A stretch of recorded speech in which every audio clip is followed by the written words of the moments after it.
lain, saudara, seorang bocah 9 tahun di Makassar, Sulawesi Selatan diduga mengalami lumpuh layu. Untuk memulihkan kondisinya, bocah ini membutuhkan biaya yang tidak sedikit. Ekonomi keluarga yang pas-pasan membuat anak pertama dari pasangan Rini dan Afandi ini hanya bisa dirawat di rumah kerabatnya.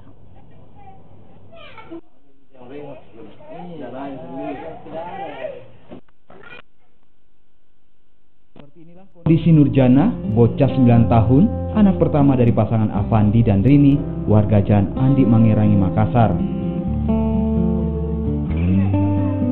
Tidak seperti anak seusia pada umumnya, keadaan fisik membuat bocah malang ini bisa terbaring di tempat tidur dan berada di dalam dekapan ibunya.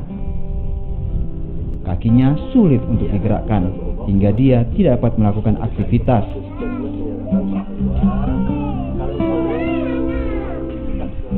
Sebelumnya, Nurjana terlahir normal. Pada usia 3 bulan, bocah malang ini terkena demam tinggi lalu step.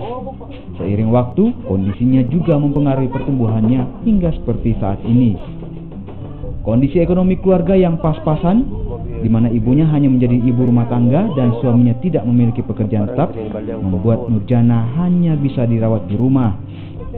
Dari bantuan pemerintah berupa Kartu Indonesia Sehat, dinilai belum cukup, lantaran dibutuhkan sejumlah perawatan dan juga terapi yang membutuhkan biaya yang tidak sedikit untuk memulihkan kondisinya. Sudah lumpuh layu begitu, apa bilang dokter, Bu, waktu dia bilang ini suruh terapi. Terapi. Iya, tidak ada uang juga, biaya keluar mati ke anak. Baru suaminya bengkel. Kadang dapat uang, kadang tidak.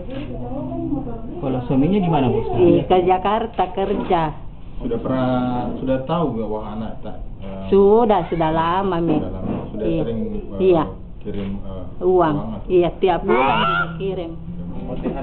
Iya. Rini beserta 2 anaknya tinggal di rumah mertuanya di Jalan Andi Mangerangi, Makassar sejak tahun 2010. Tidak ada perabot yang mewah, bahkan antara ruang tidur dengan dapur seakan menyatu tanpa dinding pembatas. Selain bergantung dari kiriman sang suami, Rini bersama anaknya berharap uluran tangan dari para dermawan.